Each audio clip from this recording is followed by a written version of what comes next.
There's not a checklist that I think we go down. It is really a set of principles, and they're rooted in this idea of having self-awareness, self-confidence, knowing who you are, believing in yourself, being honest, being true, standing your ground in a respectful way that honors who you are, being truthful and honest. And when you do those types of things in a smart and intelligent way, which is part of that conversation, be smart, be intelligent, then we hope that the rest will follow and that these young people will be okay. It's never a guarantee. We see it all the time with the level of violence that occurs in our community and the level of negative interactions that young people have or even older people have with white folks, whether they're police officers or not. But if you are coming to that experience from a place of self-possession and self-awareness and confidence, then I think you are in a better position to be able to handle it. We need to give young people shields and swords. And the swords, the weapons we give them are this level of intelligence, the book smart stuff that you can get when you're in a classroom.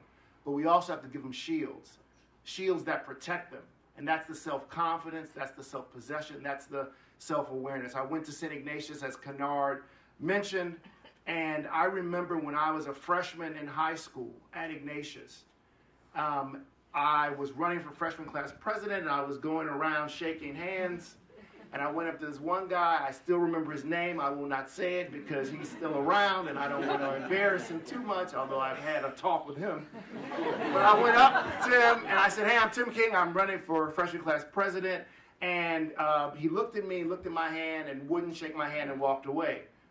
4 years later, when we were seniors, we were at a retreat, and we were talking about things that had happened, and I said, "You know, you did this to me. Why did you do that?" And he said, "I did it because I was taught never to touch a black person."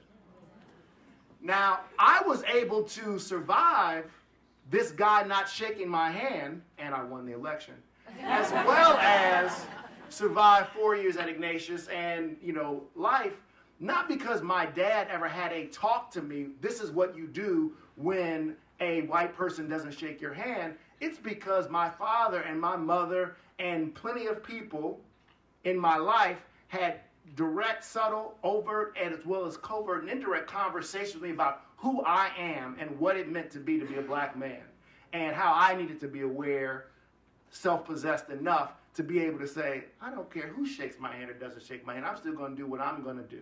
And hopefully we're communicating that level of, we're able to instill that level of confidence and self-possession in our students, and in doing so have the talk with them that way.